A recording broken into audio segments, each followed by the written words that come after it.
So we got to the beach and there's another dog here. So look at that energy difference. So now the jump up could mean I'm a little uncomfortable. There's a dog that's barking in this van right over here. But we decided to kind of let these dogs meet. Let's see if we can bring them a little closer and see if they want to interact at all. There you go.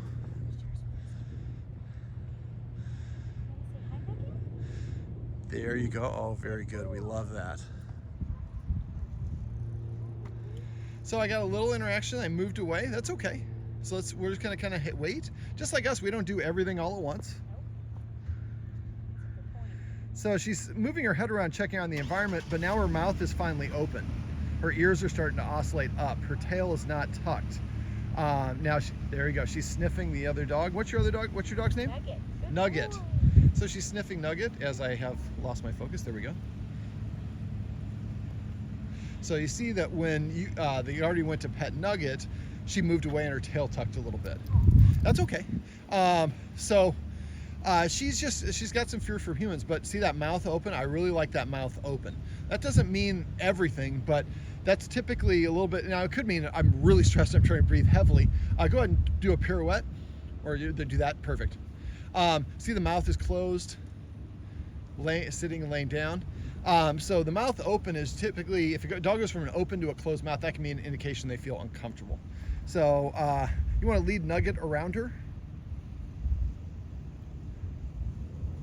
So you moving a little bit, so she gets up. Dogs kind of, look at it, sitting or laying down puts them at a bit of a disadvantage.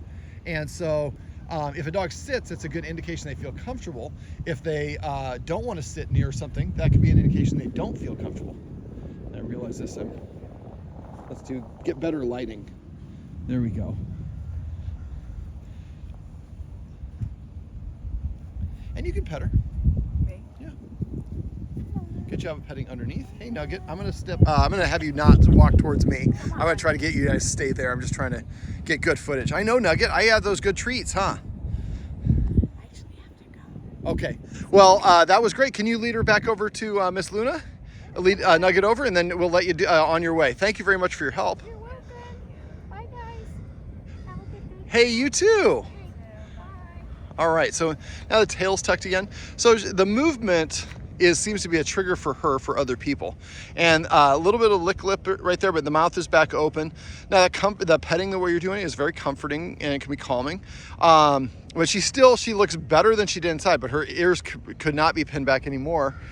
So she's still not fully comfortable. And it might be my presence. You know, when you're walking out here, you said normally this is a place where she feels comfortable. You're probably by yourself. There are other people, but they're kind of at a distance.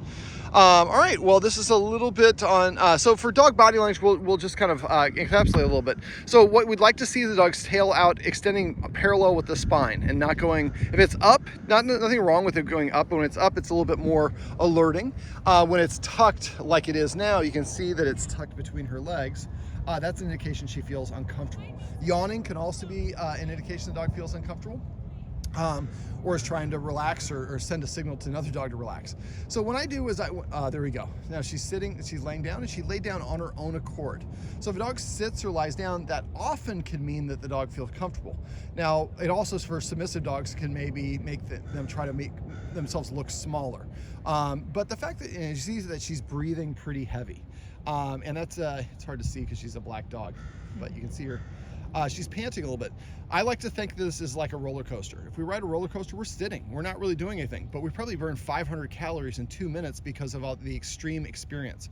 This is very taxing for dogs who are fearful.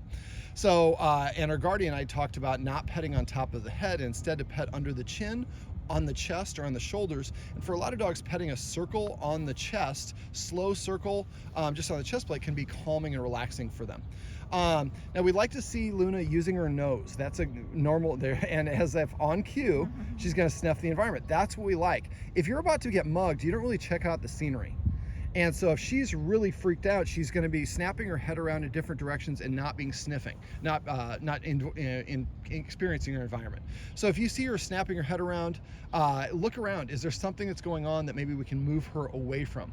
Now, a lot of times we don't think about things like, a truck beeping, a trash collector with a compression, a dog barking, a baby crying. Those things that we just kind of filter out can often, there's cortisol going on, can often amplify the dog's fears.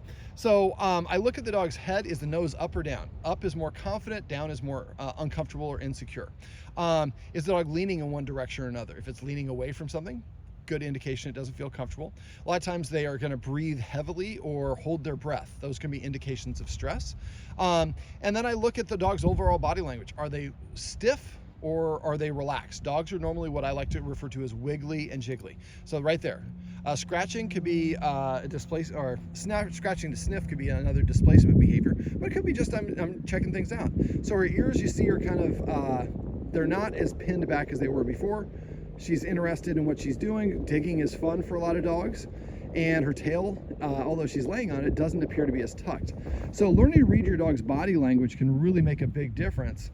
There we go. Yes. Miss Luna, you're doing much better. You're not where we want you to be, but you're a very good looking girl and you're doing much better. Yeah.